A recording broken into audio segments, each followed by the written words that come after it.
It's time for the Las Vegas Sportsline, brought to you by CG Technology Sportsbook. Money won is twice as sweet as money earned. Presented by WagerTalk.com.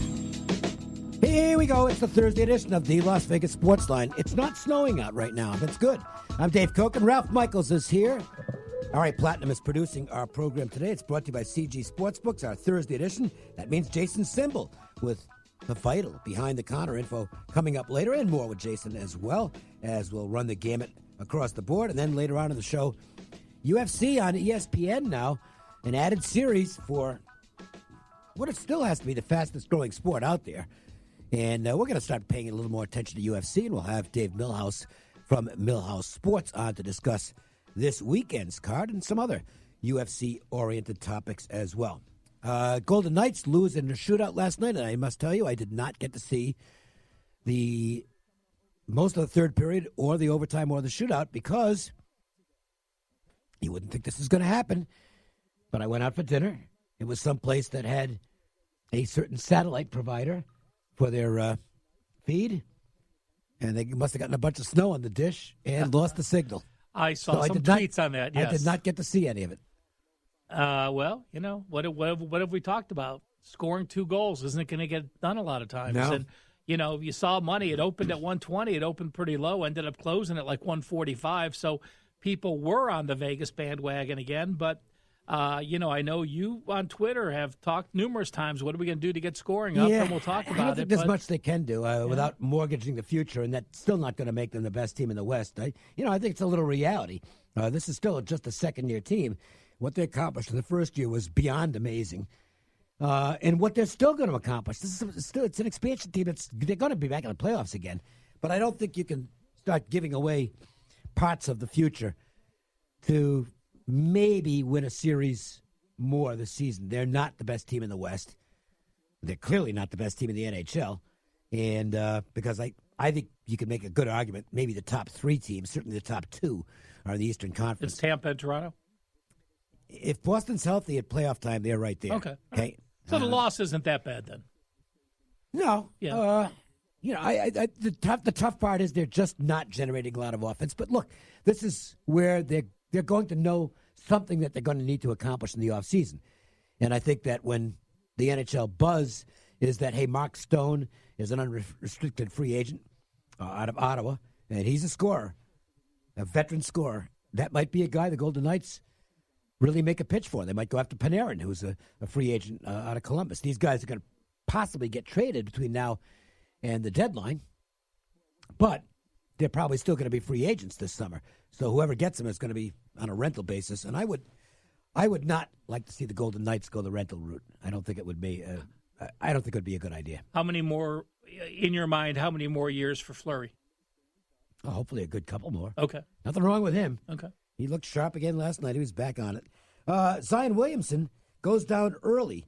And that was scary. And Duke ends up getting beat decisively at home by North Carolina. I must tell you that now I only arrived like 10 minutes before the show, so I did not take a tour around Lotus Broadcasting. But I am assuming Mark Seidel is strutting all over the place today. Does he have really Carolina blue on? Oh. I didn't even see him yet, but I saw tweets. Peacock feathers of Carolina blue. I'm sure Mark is strutting around. Now, Chrissy is also a Tar Heel fan, I believe. So make sure and listen to Cofield and Company following our show, because I'm sure you'll hear more gloating taking place. And why not? To the victor goes the spoils. Look, obviously the Zion Williamson injury was big because that's it for him for the game, and it took a lot of the steam out of the Duke wagon. But you can't take away North Carolina played really well in this game. May was awesome. I mean, I'll tell you what, good passing. And, we know North Carolina was a suspect shooting team, but they had so much athleticism inside with Barrett and Williamson that it didn't matter in other games. Well, you take away the best basketball player in college basketball, and Duke all of a sudden is a beatable team. And you will hear the outcry, and I can't disagree with it. Out of a situation like this, it turned out to just be a knee sprain, but it could have been worse. And that usually spurs the conversation and reaction that, hey, why do these guys not get to turn pro out of high school like they used to? Because Zion Williamson would not be playing college basketball right now if not for a rule that prevents him from turning pro right away. I think that rule needs to go. I've said that all along. I think if a kid's done with high school, he should be. If he's good enough to play professionally, there's no reason he has to play college basketball. I think the rule's wrong. Yeah, I agree. I mean, obviously being a Cavs fan, and LeBron did it, and there's a handful of guys that can do it, and I think it might be abused if people do it. But you know what? If you're not drafted, that's their fault, right? You shouldn't try to protect someone. I mean, does an age? I mean, you look at this. Zion Williamson does not look like an 18-year-old that I remember in high school. I mean, so all of a sudden you say 18 years old is the cutoff or 19-year-old is the cutoff. Well, that's ludicrous to put that judgment on people. So, look, plus, in some cases, it ends up really hurting the kid who doesn't develop. We get a good example of that out here. Look, I don't know them. I don't know the family. I've never talked to them on it, but I can tell you that Steven Zimmerman, had he been eligible to come out of turn pro out of high school, would have been a first-round pick. I can tell you that he would have been a first-round pick. He didn't get any better. And all it did was hurt him. It cost him a fortune. It doesn't hurt baseball players. Nope. It doesn't hurt hockey players. Doesn't hurt soccer players. So you have what? The NFL and Well, the NFL, I can see it. Because the body size, yeah. And the thing is, coming out of high school, that almost nobody would get drafted in the NFL. Agreed. Okay, basketball, it's just different. Okay. By the way, if you want to see something funny, you have to check this out. The end of the Mississippi State Georgia game last night. I did not see it. A technical foul called on Georgia because while a Mississippi State player was shooting a free throw, somebody threw a stuffed toy on the court. And they know that was a Georgia person. Well, in any case, that technical free throw won the game for Mississippi State. They won by one. It was an extra free throw. Yeah, that's silly. Well, threw it right at the player. So, don't do something stupid. And we need to touch on Villanova for a moment because a poor second half on Sunday against St. John's and then a really poor 40 minutes last night against Georgetown.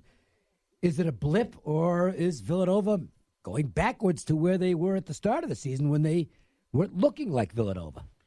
I don't think it's a blip at all. I think Villanova played a very, very weak schedule early. Their best road game, I mean, they went to Kansas, they lost there. Their best road win was at Creighton. And then all of a sudden now you're playing competition in midseason, current form. I mean, Kentucky had 4 players drafted. Duke had 4 players drafted. Villanova does not get those same kind of recruits that are one-and-dones in the NBA. He normally has 3 or 4-year starters. Having to start over after losing 4 players, I just think they are down several notches, and now they're playing back-to-back road games against tough competition. MJ Christensen, 4 time. 1, 2, 3 into the 4. Put them 4s up. Put the 4s up, I said. Do it right now. Tonight's action is just around the bend, and the guys want to get your night off to a great start. 4. It's the Las Vegas Sports Line's 4 at 4. Not 1, not 2, not 3, but 4. Unbelievable. Look, you took care of yourself, or you took care of your loved one at Valentine's Day, hopefully, at MJ Christensen. Now it's time to take care of yourself. Love the one you're with, which is often just you. Get over to MJ Christensen. Check out the great items in the store. You're looking for a new watch, new ring, bracelet. Maybe you want to do something nice for someone else. All those items. What are you guys laughing at? Why did he look at me when he said you're by yourself? I don't know that. You can't tell who I'm looking at with the sunglasses on. Oh, we can tell. No, you can't. You can't see. There's only 2 of us. No, I might have been looking across the way at the Spanish station there. All right. MJ Christensen, located at Boca Park. It's a great store, and really nice people down there too. So make sure and check it out. Celtics and Bucks. One of the marquee attractions tonight is the NBA swings back into action after the All-Star break. Now, last year it didn't work, but the prior 2 years, just blindly playing unders. The first game out of the break, I believe, was really, really good. Well, the odds makers adjust, and it wasn't profitable last year. Is that something to still look at, and would it apply here? I don't, because this break is so unique, being longer. I mean, 7 days off. These guys haven't done that before. It's usually 3 days off, and, people went on full vacations now, so you don't know how they're going to come back into it. So, to me, you look at Boston, you could say clearly Milwaukee 18-5 as a favorite, Boston 3-9 as a dog. But Milwaukee, remember, they acquired Miratek, but he hasn't played yet. This is his first game. So now all of a sudden you have them trying to work in a new piece that I don't think they worry about what happens in the next few days, but they're just trying to get better for the playoffs because Milwaukee knows they're going to be a 1 or a 2 seed. The Kings and Warriors matchup tonight. I haven't done NBA this season, but if I were doing it, I'd probably be looking at Sacramento in this game. The Kings continue to play really hard. They're still in the playoff hunt. And this is the type of game the Warriors don't cover. They win, but they do what they have to do in the fourth quarter to get out with the victory, and that's about it. I think they won 7 straight prior to the All-Star break, and they went 1-6 ATS. So they clearly hacked it in the front. The interesting thing now is they talked about getting Boogie Cousins more involved. They limited him to 25 minutes. They're taking those restrictions off, so they know they're going to make the run. If you're Golden State, though, the last 3 games against Sacramento, you've won all 3. They've been decided by a total of 9 points. Sacramento's kept it close. The Kings really play. Look, these are big games for the Kings, not just from the standings point of view, but they always want to play well against Golden State. That's their Super Bowl. Yeah, and Golden State has Houston on deck Saturdays. Right. I mean Sundays. So it's.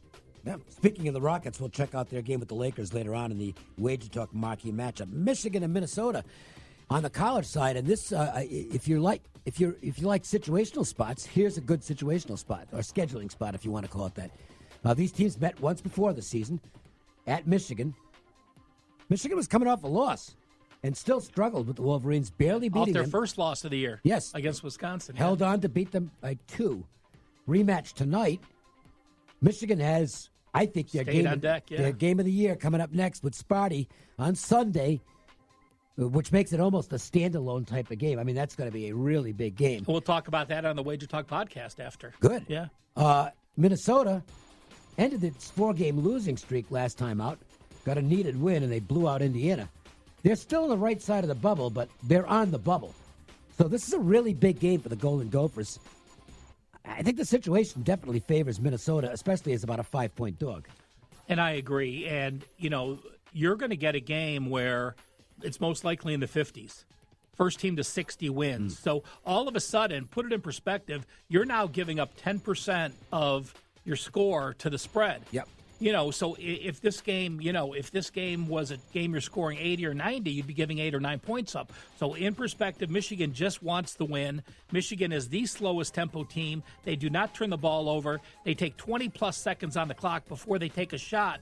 It will be a low-scoring game, and the points are the only way to go for me. Hey, we'll check one out for the West Coast Conference. BYU always gets some action, either pro or con, in this town. They're a school that is still disliked by a lot of people here. And at the same time, there's a lot of BYU people here who like to bet the team. They're at home tonight against San Francisco. The Cougars are starting to play some better basketball. San Francisco, I don't know if they've still got a chance for an at-large or not. But one thing they need to win this game. They need to win a lot of games down the stretch, not take any more losses. So this is a critical game for the Dons. San Francisco hasn't been as good as they were earlier in the season. And I don't know if they can go into Provo and get this win. Yeah, I don't think they have enough depth. BYU has revenge for that 82-63 loss. And, while a lot of times I would look to fade BYU in the situation they're in, they were down 12 in the first half against Loyola, came back to win. They were down 14 in the first half against San Diego, came back to win. But when you have a road trip against Gonzaga on deck, this is a must-win. They talked about how slow they started. I would look BYU first half this game. Okay. Being down double digits in both of their road games down in L.A. They've talked about the importance of this game. They talked about the slow starts. They got confidence on those comeback wins. I'm going to play BYU first half. It is time to bring in Jason Simbal for our Thursday CG Sportsbooks conversation. Hi, Jason. How are you? I'm doing great, Dave. How are you? Good. So let's talk North Carolina Duke for a moment and what happened with the betting in that game. And I'm curious as to whether there was a surge in live betting right after Zion Williamson went down. Well, I'll tell you, first of all, the public was actually on UNC in that one. They took the points, but we actually took a really big bet, 6-figure bet on Duke money line.